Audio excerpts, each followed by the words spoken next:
without further ado, let me welcome Dr. Wang for his talk. Yeah. Thank you for the kind introduction. So, good afternoon, everybody. Today is my great honor to give my first talk here. And the topic is about the neuroscience-inspired sound and music computing for bilingualism and the human potential. Okay, so let's see whether this makes sense to you, because I'm from the computer science discipline, and here most of our audience are from the faculty of education. Okay, so the title is a little bit, yes, I know.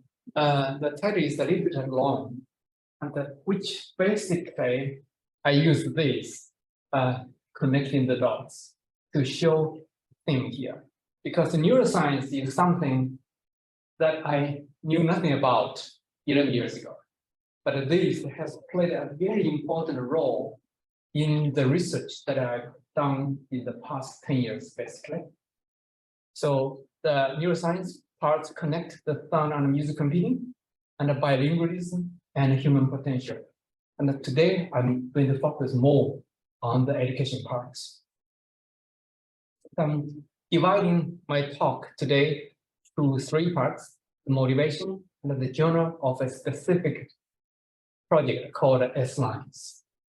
And that is the acronym for singing and listening to improve our natural speaking.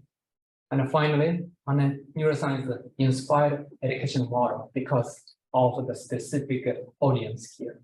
And really that particular project also inspired me to think more about education, how I could become a more qualified educator. And so I wanted to kind of briefly explain the breaking point. Before this line, when I got my tenure in NUS, my research was mainly focused on audio signal processing, low-level signal processing, including compression technology to compress audio. So I still hope that most of you are familiar with the technology called MP3. So we try to compress the audio data as efficiently as possible, while allow this to be transmitted over a lossy channel like a wireless channel. So when packet gets lost, this kind of data will not degrade the audio quality too dramatically. Okay? So this kind of research, it was my own PhD thesis research part. And I have also continued this line of research while after joining NUS. And that basically simplified visualization of my research at that time. And I've actually tried very hard to understand how human beings perceive sound. Okay? But then after my tenure, actually I had the opportunity to relax my research focus a bit, try to explore something new. Because the audio compression technology at that time becomes more mature and saturated. In fact, there was not much to be done in terms of audio compression technology. So therefore, after my tenure, I had the opportunity to do my first sabbatical in Harvard Medical School. And I tried to learn something new about neuroscience and neurology. And I've learned a lot during that short period of time. And then the 2 specific problems I tried to address, or to use technology to address, are 2 problems. Number 1 is motor functions for users like Parkinson's disease patients. And then the other user group is about aphasia patients. These patients are typically kind of developing such kind of condition after stroke. Okay. So my host in Harvard Medical School was Professor Gottfried Schlock, and he basically asked a simple question: whether sound and music computing can be deployed to address this problem. So I said, let's try, and that started this journey. So the core research theme of my lab now is on sound and music computing for human health and potential. That is a neuroscience-based and application-driven program to connect the dots. So, of course, the technology we are talking about are still sound and music computing, but we have also touched on mobile and wearable computing, applied machine learning, and after all, using neuroscience to connect them to address this specific need in the society. Okay, so why bilingualism and human potential are so important? I just explained this from a Singaporean perspective. As all of you know, Singapore is a tiny island country without a natural resource. Human resource becomes basically the only resource the nation has. The Republic of Singapore was established in 1965. So that is nothing special. It's a third world island country. And most people live in houses like this. I'm not sure whether this laser pointer is going to work. Oh, okay. So these are quite a typical one. And the life expectancy is, it was 67. And the GDP per capita was only 516 USD. And the literacy rate was roughly 53%. So that is the problem, because Singapore have people from many different ethnic groups, and many of them were speaking different dialects. It's kind of difficult for people to communicate with each other. And then when the country actually established and then really nowadays become a hub of high technology, education, healthcare, and tourism. And the life expectancy now is close to 84 years old. It's a dramatic change. And the GDP per capita, is over 100K USD. It's an increase of more than 200 times. And the literacy rate, especially for the youth, are literally 100%. Okay. And the 4 official languages in Singapore are English, Chinese, Malay, and Tamil. Okay. I would say bilingual education system played a key role behind the Singapore's transformation from a third world country to the first world country in about 50 years old time. It has been nothing short of a miracle, in my personal opinion. And by the way, I spent 9 years in Finland, in Europe, and 20 years in Singapore. And it's very interesting to compare the two education systems in these two countries. So is oral language important? I would say, as educator, we must agree that for human interaction, the oral language is critically important. I could not really give a presentation here without explaining using my own language, just using the PPT slides. It's not going to be really effective. So let me try to address this question with the speech communication model from the Shannon information theory's perspective. Giving the audience background, I do not want to make this too difficult. Basically, today's information society is very much based on the Shannon information theory. I'm not sure how many of you are familiar with the Shannon information theory. Can you please raise your hand? All right, we do have a few who know this. But the point is that this theory cannot be applied to any practical system. That is just a theory, guidelines, like Einstein's kind of relative theories, something like that. But another practical algorithm called Huffman coding, that one really try to implement or realize the idea explained using the Shannon information theory. But this Harman coding can be practically used in many practical systems. So that's the key idea here. In fact, I also used this analogy to develop my own educational model. I will explain this to you later on, because that is actually very relevant to the audience here. So here is the so-called speech communication model. The source is, in this particular case, is me. I'm speaking. The channel, well, and for you guys sitting in the classroom, so the acoustic waveform is communicating directly, traveling to your ear. But for people on the Zoom, basically the channel is the Zoom system, and the sync is your ear. Okay? So then the good speaker keeps the uncertainty as low as possible to ensure the accurate decoding of their message. Conversely, bad pronunciation makes it really a taxing task.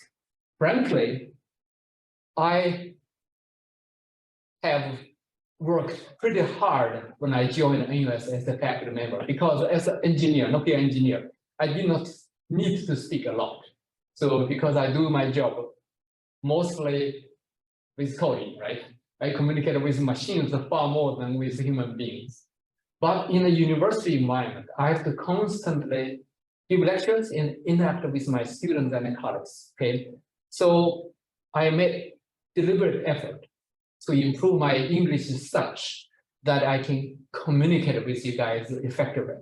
I do not pretend to be able to speak like a native speaker, but as long as you have no difficulties to understand my message, then that serves the purpose already. Okay. So the key message here is that when the intelligibility of my speech is up, then the pain of you perceiving this the signal or decode the signal is going to be low. Now let me explain the journal of the S-Lines project. Okay, so S-Lines stands for singing and listening to improve our natural speaking. So the motivation of this project is the humans' needs to interact with each other. So the principle is the whole brain approach. I will explain why I used these two keywords here, singing and listening. And by the way, these two things, signals are produced with the same organ to produce the acoustic signal, but they involve different brain regions in our brain. Okay? And then the solution is the reinforcement learning between machine intelligence and human intelligence. And then the impact can be scientific impact in terms of publication and society impact. So if the technology can be really deployed in a real learning settings. This curve represents the journey in the past 11 years. So these are the research grants I managed to attract from the very first one in 2012. So I dealt with subjects or user groups. The first two are the rehabilitation and the medical applications or healthcare applications. So with the stroke patients, they struggle to speak again. And then also hearing impaired kids who have difficulties to perceive acoustic signal, okay, using their ears. And then the later two are normal children in schools and also healthcare professionals in our medical school. That is the project. In fact, we have just started this year, 2 months ago. Okay, I would like to say, okay, almost 11 years ago, and when I had my sabbatical in Harvard Medical School, we were lucky to have a bilateral grant call between Singapore and the United States. And then I was the lucky 5 PIs in Singapore to secure this research grant to start this line of research. And today, it's my kind of great pleasure to come to Hong Kong University and see whether from the learning point of view or education point of view, we can find some meaningful collaborations. Okay. Okay, as I explained briefly before, speech and singing, although these are produced with the same acoustic organ, but they involve different regions in the brain. Simply speaking, the speech involves the left hemisphere, and the singing largely engages the right hemisphere. So if for some reason the brain is damaged by a stroke, let's say, I use a highway to represent the neuron area responsible for speech. So if we don't have any disease, the brain is okay, then we don't have any difficulties to speak. However, if there is a stroke happens to hit directly that region responsible for speech, then we will immediately lose the ability to speak, developing the condition called aphasia. So interestingly, these people could still sing a song. That was an observation amazed a lot of neurologists.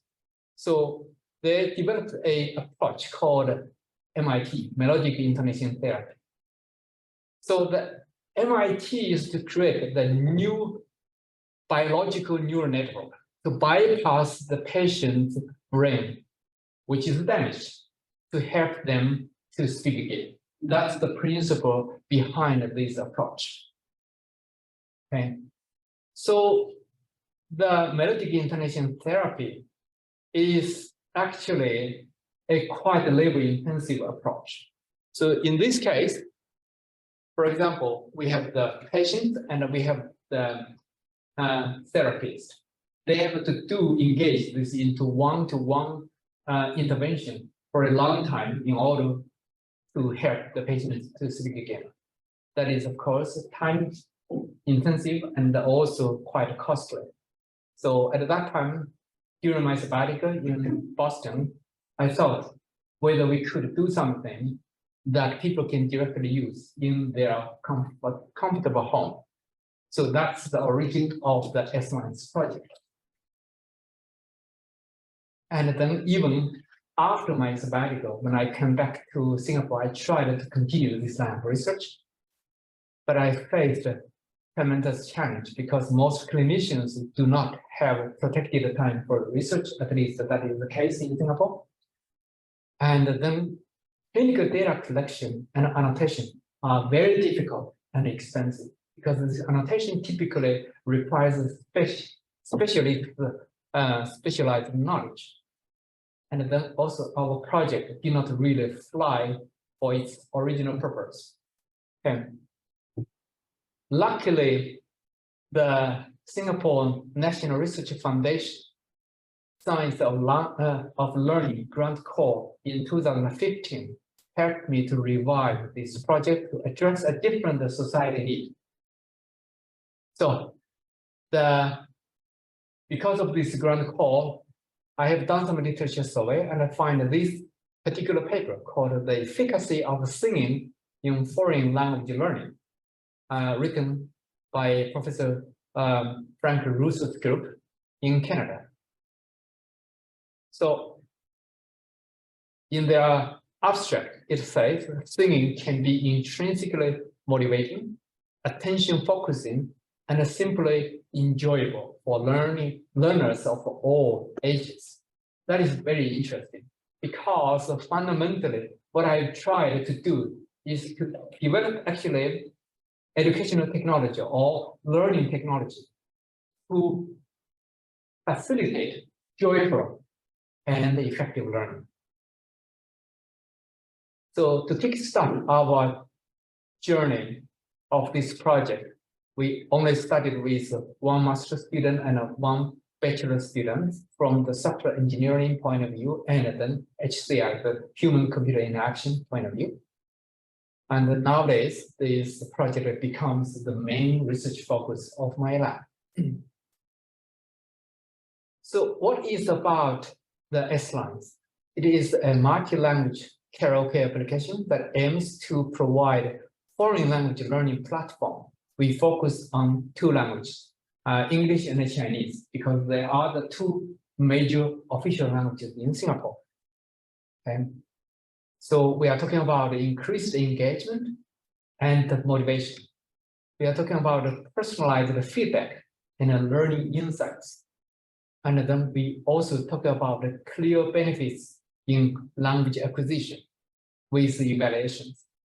Okay, contributions of S-Lines. It is the first integrated karaoke app for language learning. And we conducted also in-depth user studies to test efficacy of the app and explore the potential of integrating this as a supplement of the curriculum. So we addressed a few technical problems in the journey as well. For example, the intelligibility of sang lyrics, and then mispronunciation detection in singing, and then also lyrics novelty analysis. I will explain with examples later on. And the S-Lines, basically, we did a literature survey. There are some very successful apps in the market, like Duolingo. I'm not sure how many of you have tested this. Can you please raise your hand? Very nice. Right? That is quite a useful technology. It's also based on university educations. And there are also karaoke apps like this popular Chenming Kaidu in China, and then the Sing in the United States, developed by SMC. But no product really combined karaoke singing and language learning. This provided us an entry point. So we used automatic speech recognition technology to provide immediate feedback. So as a start, we simply used the Google Speech API to provide such kind of feedback. Okay. So these are some of these user interfaces for the initial version of the S-Lines app. It involves singing, feedback, and learn the vocabulary and pronunciation. Okay, so a quick walkthrough of this app is that we have this kind of karaoke-like interface to allow people to listen to the songs, and while also you can see the language is visualized in two languages, the source language and the target language. In this case, for example, the source language, we assume that the person is, English is the native language of the user who wants to learn Chinese language, right? So then this visualization is displayed in a karaoke kind of manner. And then after the user kind of get familiar with the song, they can start to sing by themselves and do the recording. And then, of course, the back-end technology is going to provide a feedback here, and you can get a mark, assuming the full mark is 100, and then the user, in this case, get 74. This feedback is based on the automatic speech recognition technology to see how many words we can recognize correctly. And then this is the more fine-grained feedback to show which sentence that particular user has trouble with, and then which one they have done well. The green one meaning they have done very well. The red one means they have some trouble with. Okay. And then also they can practice these problematic sentences. Okay. And the design consideration, we have the multimodal instruction. I think that is quite important for human learning. Typically, we use different modality for learning purpose. We listen, we observe, and so on. Okay. So we provide audio example, we provide a video, and we also visualize the lyrics. That is all kind of important for language learning. And for the original version of the S-lines, we used the Google Speech API, which is considered as a black box because we don't really know how it works internally. So then, and it's of course very difficult for us to make sense of that, gain insight. So that's why we have decided to develop something new, which we can understand what is going on inside. So that is a white box approach. We used that for our new app called SMC. Okay. The SMC, the original S-lines, we could consider that is a toy project because we only quickly come up with a prototype and then tested with undergraduate students in the university environment. But we have never embedded this to any serious classroom setting. Okay, when we showed this app to a local primary school in Singapore, they said that this app alone is not going to be useful unless you can redesign this app to actually cater to our real teaching need. So that was an interesting journey. We started almost exactly before the pandemic kicked in. So the objectives of S-line kids, we try actually this time, very specifically, they say that kids in the school, they are more comfortable in English language, but the trouble they have, remember I mentioned this bilingual education system. So Singaporean students are expected to master 2 languages. English, everybody has to learn. And there are mother tongue, we have 3 different mother tongues there, Chinese, Malay, and Tamil. Okay. So in this case, we developed the S-lines kit to focus on the Chinese language. The problem the school face are the lack of motivation to learn Chinese, even the English dominant language environment in Singapore, and then also infrequent and delayed feedback on oral language skill. As you know, and in order to speak the language, you have to practice. You have to receive feedback so that the mistakes or the errors could be corrected in time. And then also the shortage of objective metrics to support the personalized learning and teaching. And I'm going to explain this as well. In a classroom setting, typically you have more than 30 students. It's very difficult to provide a personalized feedback from the teacher's perspective. And then if the student wants to practice at home and receive feedback at home, that is even more difficult. So that's why technology could play a role here. That's the initial point. The key functions of the S-lines kit, we wanted to provide prompt feedback like the previous version. And also we wanted to provide insightful analytics for the customized teaching. So I'm going to explain and from the user perspective and then the HCI point of view, what kind of feedback are meaningful for both students and the teachers. Okay. We have done this user study and the iterative development during the COVID pandemic. It was extremely difficult. As you can see, and the kids are testing our prototype with face mask. Okay, but we nevertheless managed to recruit 16 students and have done a 9 weeks iterative study. This is a short video to explain how we have developed the technology and then how it works. Okay.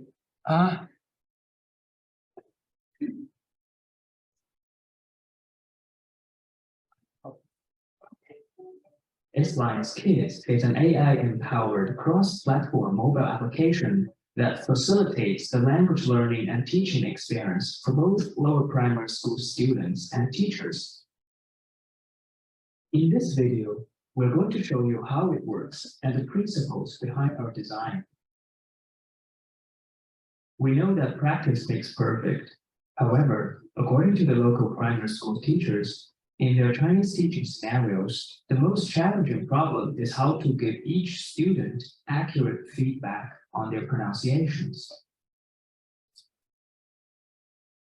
The students will soon lose their interest to practice if they don't have someone to interact with. Even if they won't, they might get on the wrong way if they practice without any feedback. With the recent development of deep learning and speech technologies, providing phoneme-level automatic pronunciation evaluation becomes possible. Based on these algorithms, we designed S-Line's quiz to cover 3 most frequently occurring scenarios in lower primary school Chinese teaching, as reading, single word pronunciation, and singing. In the passive reading module, a student can read a passage uploaded by his teacher.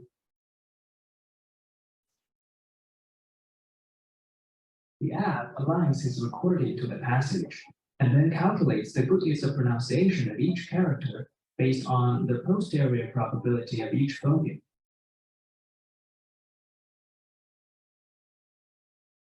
With a selected threshold, we can classify each character into correct, neutral, or wrong pronunciations.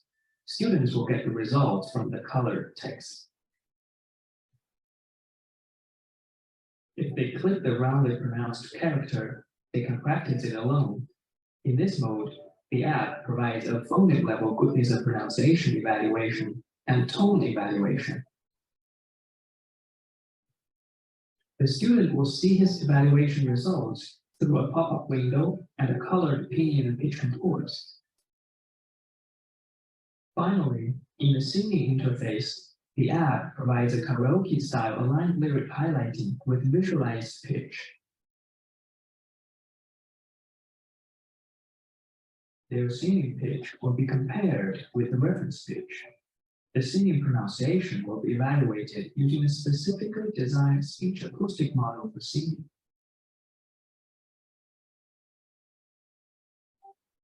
A reward system is designed, and students get rewarded by each listening, reading, and singing activity. Although the app doesn't give any numerical scores to the students, it does provide teachers with individual and overall statistics of the students' performance, which can be viewed through a web interface designed specifically for teachers.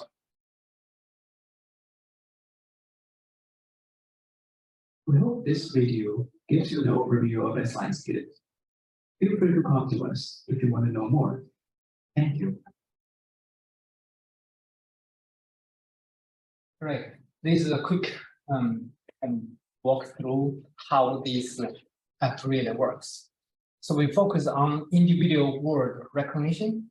For Chinese characters like this, it has 2 basic components. One is pronunciation, but for Chinese language, the pronunciation includes both the phonetic and the tone, because the tone plays a very important role. If you pronounce the tone wrongly, then it can mess up the meaning of the sentence, of the words. So these 2 components are equally important. And then also, of course, the meaning of the words. We try to display these 2 languages in parallel. Okay, another insight for analytics is for customized teaching. So for these, teachers very much like this feature. We try to actually do an automatic scoring of the pronunciation. In this case, as you can see, so for this particular class, and let's see, most students have troubles with the 5 words indicated here. Okay, so of course these other words are much better. So with this kind of visualization, actually it allows teachers to address the problematic words and their pronunciations. Okay. So S-Lines has really inspired us to investigate several relevant research problems, including the following. So the lack of data set, we created the first paired spoken and song lyrics dataset. We have done this recording by itself, and then also have done the annotation. So this paper was published in 2013 in this APSIBA conference. And then also regarding lyrics, complexity, and also automatic lyrics generation. This is the interesting thing to discuss as well, because the existing songs and existing lyrics can be used for language learning, but it was not really designed for language learning.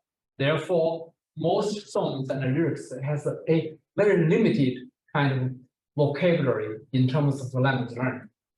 So in order to make the lyrics much more useful, we use the generative model to generate the lyrics. And interestingly, yesterday, and your university has organized a very interesting workshop on ChatGPT. And in fact, for our project, we literally have to compare our system with ChatGPT. So thank God that from the lyrics generation point of view, we can still do better. But we do just one thing, generate the lyrics, nothing else. But ChatGPT, you know, and it can do a lot of more jobs. Okay.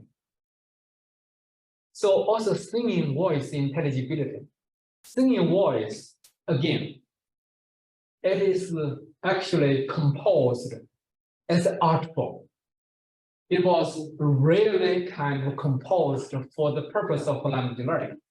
Therefore, the intelligibility could become an issue. Okay.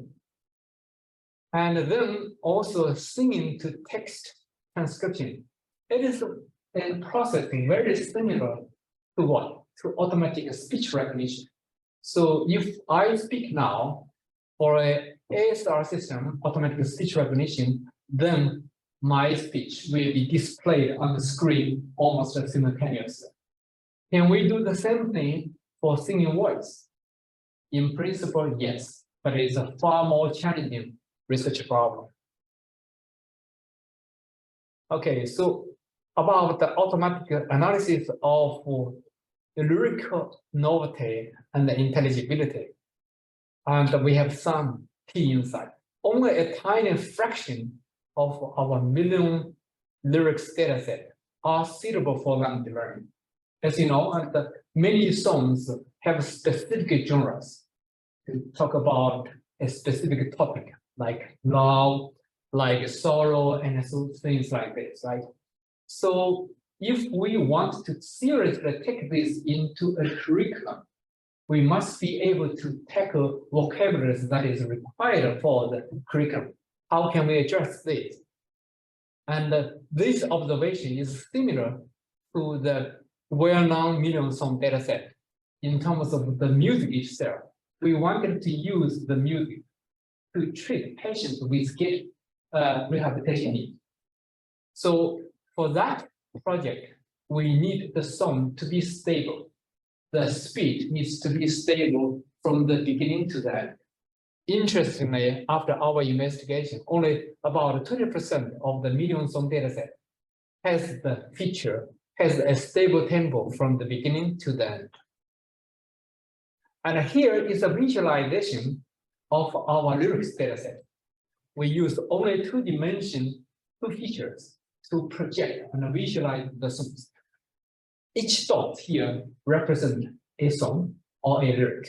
Okay, so the horizontal one is the number of unique words in the lyric, and then the vertical ones is the famous idea commonly used in natural language analysis.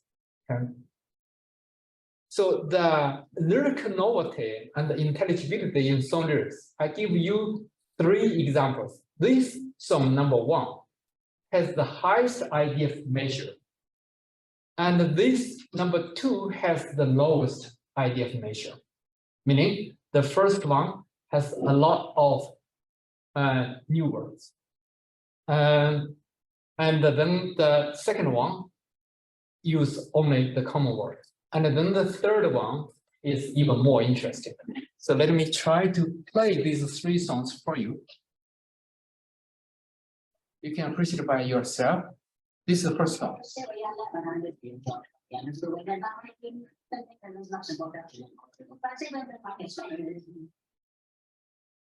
Okay, this is the second song.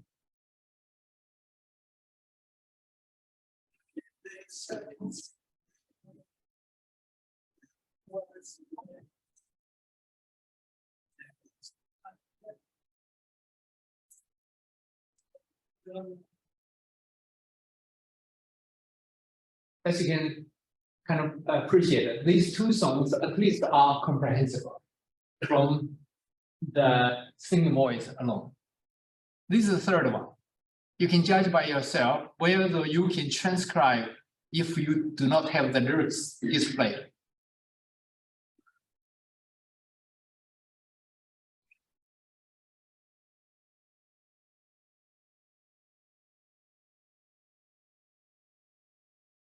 Is it possible to listen? All right, okay. So, and this clearly shows that if we want to select songs for language learning purpose, we have to be very careful and take care of this intelligibility. So this motivated us to investigate into a new project called AI lyrics. So how we can generate the lyrics instantly to meet the specific teacher's need. Okay. So in this case, the system has 3 input. Number 1 is the proficiency level, because if you teach primary school, middle school, or even university students, their proficiency are different. Second, the keywords that this particular teacher or the particular class needs to teach. And then third is the modifier, the song that the teacher likes to use for the learning purpose. Okay, so given these 3 input, we are going to generate a new set of lyrics here. Okay, we published this work in 2021. Okay. I'm not sure whether it makes sense and to go through the technical details, but for those of you who are interested in this, you can read the detailed papers. I can quickly go through this. So what do you think? Okay, so in this case, the songs suitable for language learning are limited. We wanted to kind of create a new system here. And the songs suitable for with suitable lyrics may not really match the user's music preference, and the lyrics are not matched for linguistic abilities and things like that, and then the learning objectives is also kind of problematic. So that's why, and the system workflow has 3 key components here. Number 1 is the music analyzer. Because we wanted to generate the lyrics to match the music, right, score. So first of all, we have to analyze the music structure, and then to generate the lyrics. And finally, we actually have to guarantee that the lyrics must contain the keywords that the teacher wants to teach. Okay, these are the 3 key components here. And this part is some more details about the music analyzer. The music is represented in MIDI format. Okay, and these are the more details here. Basically, they are deep neural networks. So nowadays, if we are talking about machine learning, mostly people are using deep learning algorithms, including the GPT. And then this is the lyric generation parts, and with the song style, with the music structure, and then the syllable template after this first step of the analysis. And these are even more details. How do we guarantee that the syllable planning is going to match the lyrics, the number of syllables allowed for certain sentence in the lyrics?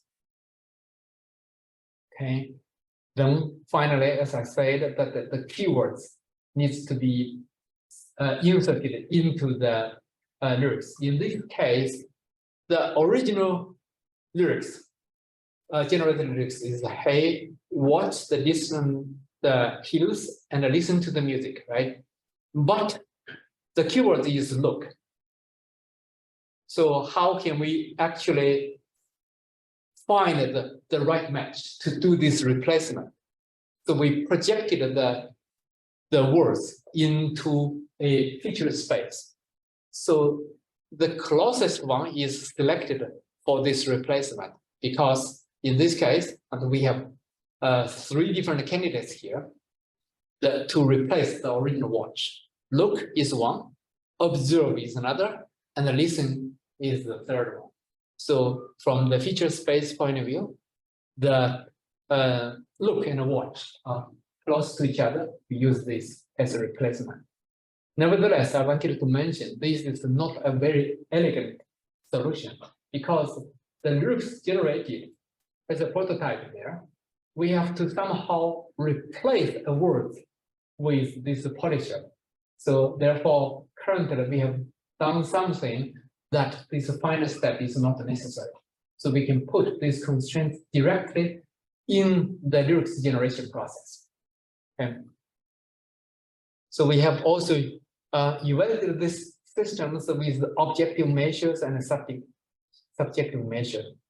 The subjective measure, frankly, we have not managed to do a very kind of comprehensive evaluation. And in this case, maybe we could collaborate with you guys and to do more thorough studies here. Okay, these are a few results of presented in the paper. So for those of you who want to understand the details, please go ahead to read this paper. And this is the example. So the input music is represented in MIDI format, and then I visualize this as a music score here, 5 lines score, and this lyrics is generated here. And in fact, we have also an audio sample to see whether this makes sense.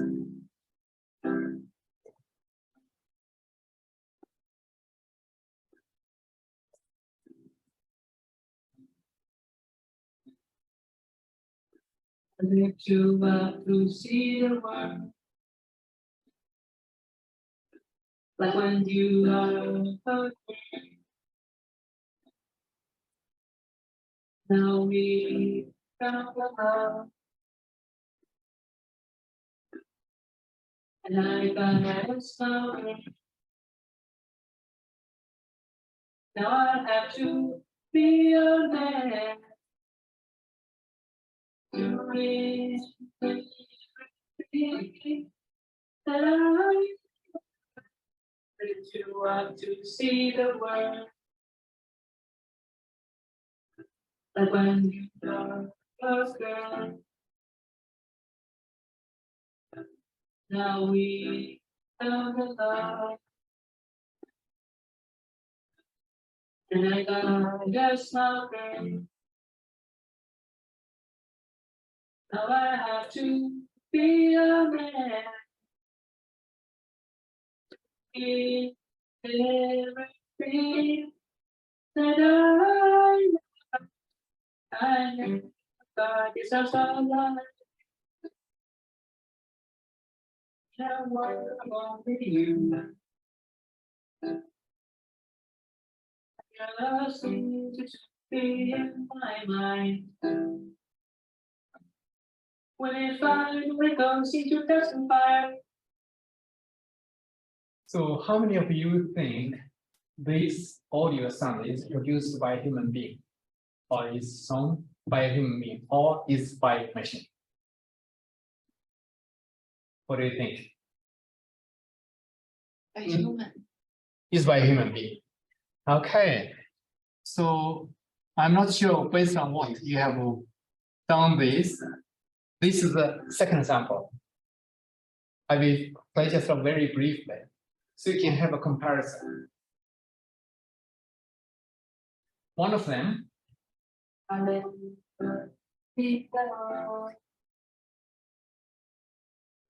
These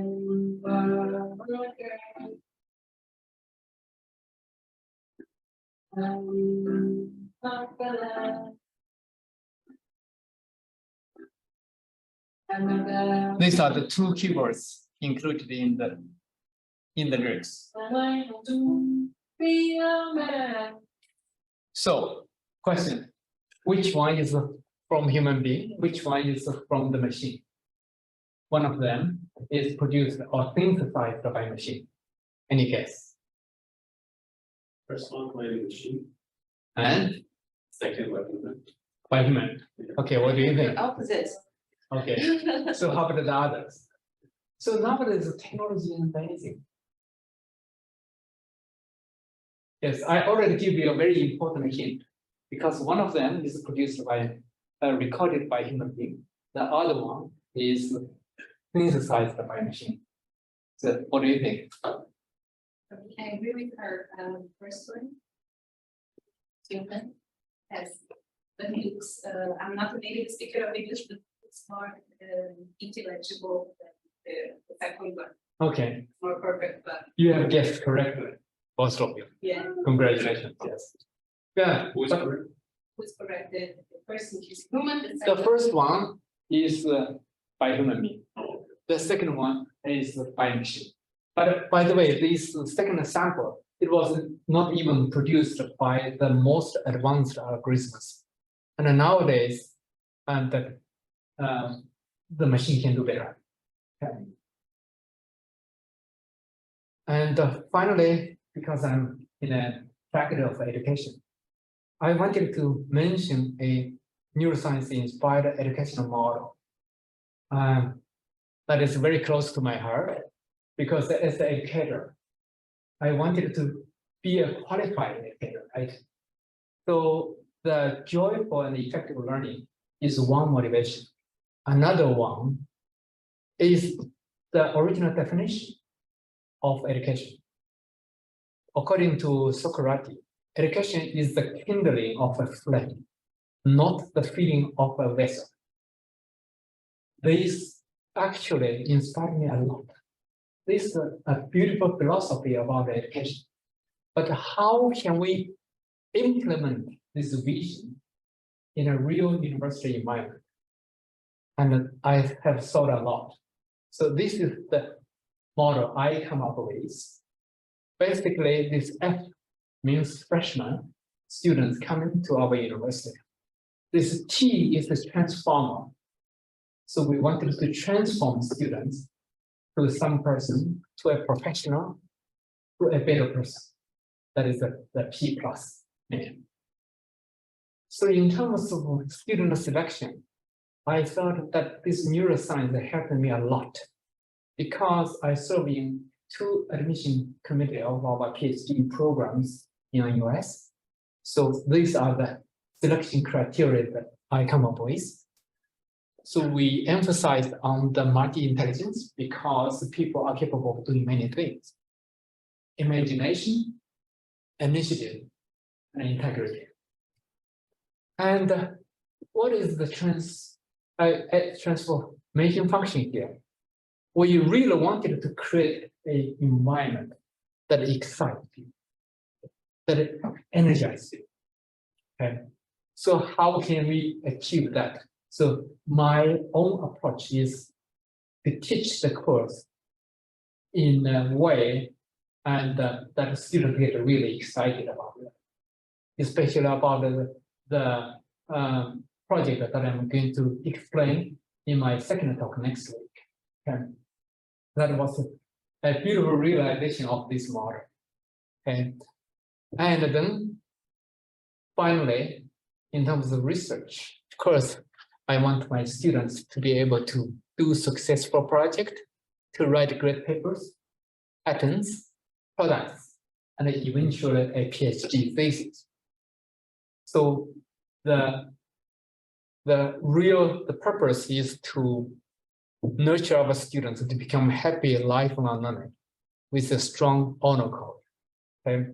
The environment really needs to encourage our students and inspire them to find their own IQ frequency, ignore ignite the fires inside them. So as a kind of visualization of the say this transformation function needs to be an iteration, meaning even students graduate from university, it's not end of the education. Okay. Many of them will go back again. I really hope to kind of hear your critiques. So this is something that I come up with kind of as an empirical model, educational model. But you are the experts in education. So does this make sense to you? I'm happy to hear your comments and critiques. And what problems I seek to address with this education model? Basically, when I try to analyze the situation in Singapore, Singaporeans are among the most sleep-deprived nations worldwide. We are typically number 1 or number 2. We have the least time to sleep. But the problem is that the old school, I think, we too much emphasize on hard working, but hard working has a limit. And actually, yesterday, I enjoyed this debate and during this CITE workshop very much. How many of you were there yesterday? Okay, so if we are talking about hard working, so that is not something that we human beings are particularly good at. We can't compete with machine in this sense. Machine can work 24/7, but human being we can't. You agree with me, right? So therefore, my experience in Finland, in Nokia Research Center, they actually taught me a very important lesson. Don't work too hard. Otherwise, you are not going to kind of boost your productivity at all. It will damage your productivity. So that's my personal experience and observation. So what I hope to achieve is that actually we should understand our brain better so that we don't need to work so hard, use less time to work, but to achieve better results. Okay. And hard working is for the machine. And in fact, smart working is for human being. So this is our beautiful campus in US, in Singapore. So I'm not sure how many of you have visited Singapore before. Can you please raise your hand? Great. I hope to welcome you to visit our campus in Singapore. And as I said, so this experience and observations really motivated me to develop a new educational model, which actually impacted my teaching, my research, and so on. So 3 takeaways. Educational theory have provided us with many exciting new insights, and sound and music computing, a branch of AI, is a powerful tool. So integrating educational theory into sound and music computing promises to revolutionize bilingual education and to unleash human potential. That is, in fact, that's the motivation of my new project, which was just studied 2 months ago. Okay, so the key message is that I'm more optimistic so that AI and the human being could work hand in hand, rather than afraid of kind of AI replacing us. We could probably study more how we can leverage on the AI to do more interesting things, not competing with the machine, rather complement machines. So this is my message. So I really am interested in developing sound and music technology for joyful and effective language learning. So that's my talk. And I would like to thank my students and my collaborators and the funders for supporting this kind of research, including my old employer, Nokia, SMU, Ministry of Education in Singapore, ASR, and the national research foundations. So thank you very much. Have I overused my time? Time is good. Okay, So, good. thank you, Dr. Wang, for the wonderful speech. Now it's time for us to ask questions. So any questions from the audience, and also from online? I will be monitor the online questions as well.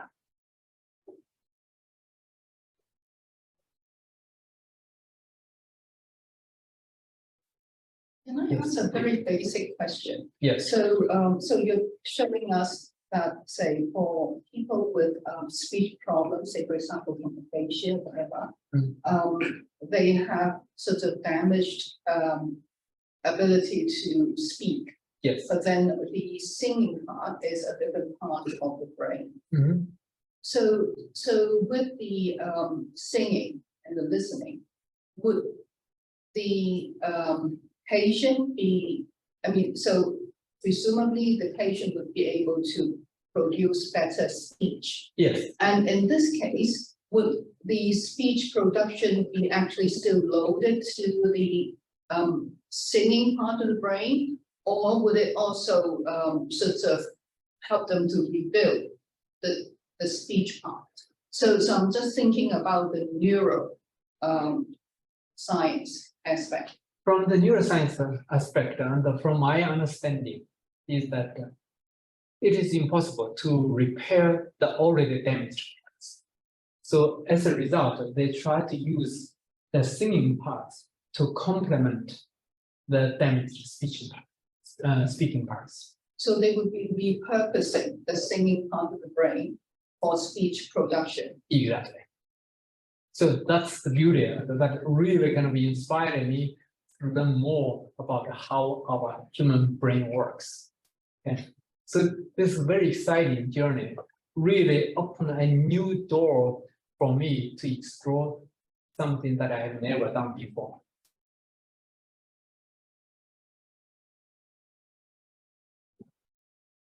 Yeah, that's a Yes. question. So Yes. I'm interested in your new project that just started. So Yeah. it's a science of learning project. Yes. So what is the science in your proposed work? So what kind of scientific question are you going to answer? All right. So that is, again, we try to further develop our S-Lines project. Originally, it tested this S-Lines kits was tested with kids, right? But now our target population are medical students in our School of Medicine. So the motivation is that, okay, let me just explain the background a little bit. In Singapore, the older generation, we have a lot of older people who are able to speak Chinese language, but they cannot speak English well.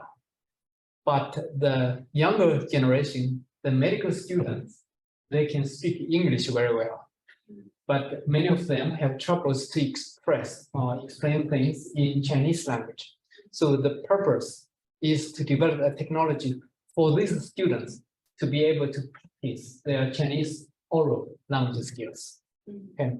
Still, that we try to use speech technology, automatic speech recognition, and then to be able to detect their mispronunciation, to give them much more feedback. That's the key idea of this project. Okay. Thank you. So Yes. across the projects in aphasia or people with speech problems or people with learning second language, have we tested the carryover effects? Because with music, as you mentioned, that like MIT people with aphasia can do better. But then when you are not on music, so when the purpose would be like to see how much is the carryover effect, right? Yes. So people cannot like constantly use music to talk or speak. Yeah. So have you also tested the carryover effects when the peoples are not using those systems or devices last? That's a great question. To be honest with you, we have not had the opportunity to do such kind of thorough study. So that's why I try to find a way to collaborate with you guys here. Maybe you have the possibility to do such kind of thorough study. But from computer science point of view, it's kind of hard for us to do this kind of thorough subjective study. Yeah, but the question is very valid one. I like it very much. The carry-on effect, how much we can improve. But people have done this without technology support. The carry-on effect is evident. So that is why this MIT melodic intonation therapy is quite an established intervention. Okay. So that's their job about it. The only problem is that they can only do this on one-to-one session, which is not scalable because the number of therapists are very limited. And then because of the aging society, the patients are increasing very much faster. Yes. So the gap is very high. Yes. So before you got question. yes. So for between the two brain regions for reading and singing, Yeah. where would be for like the reading of like traditional Chinese poems? Because when people like read poems, they also read with rhythm, ups and downs, like singing music. Yes. So would that be different from reading a paper?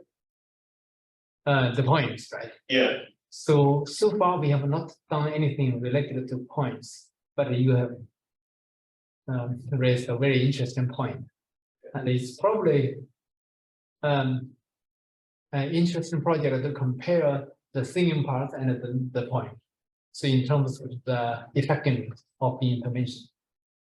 Okay. At least that is something that I really kind of feel that this subjective study is difficult for us to do. So that's why I really look forward to work with people who have experience in this. Yes. I have a related question regarding to C lines.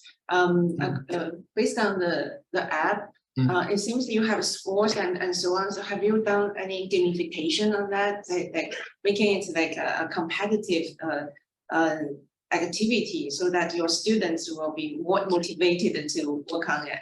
Yes, this gamification part is very interesting as well. For the kids application, we did include this. For example, we give them stars and then trophies and stuff like that. Right?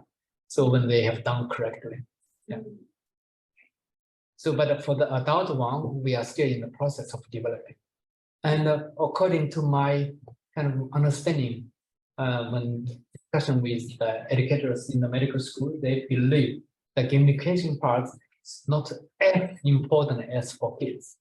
I'm not sure whether you agree with that. So for adults, and when we are talking about the app for adults and then for children, this external motivator are important. But for adults, are they equally important or not? I'm not sure. They are actually. They are. Yeah. Okay. Especially they are trying to learn second language and they are coping with that.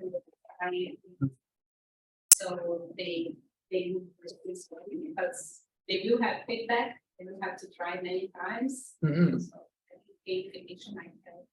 As well, Yeah. for adult, right? Okay. For adults, certainly it helps. Yeah, but I guess my observation is that it helps more with the younger kids. Yeah, but definitely it helps with adults. Yeah. As well. Okay, great. Thank you. We got a question online. Yeah. So considering the popularity and development of wearable data collection devices for neural signals, do you think integrating neural signals into your computing models can help language learning? Definitely. So if this can be done easily and cheaply, this will be a very interesting extension. But at this moment, it's kind of hard for me to think whether it's possible to do this kind of data collection in a cost-effective way. Well, this reminds me in your slides or somewhere you mentioned the wearable computing as well. So have you done anything on wearable computing? So wearable computing, at this moment, we are only doing this mobile phone development. Yes, but we have not done anything related to kind of wearable sensors. Yeah. So wearable sensors, we only developed for this gateway application project because we need to measure whether this really worked. So, okay, good. Any more questions? If not, let's thank our speaker for this wonderful talk. And if you are interested, we'll stay here for a while for further chat. Okay. Thanks. Okay. Thanks, Dr.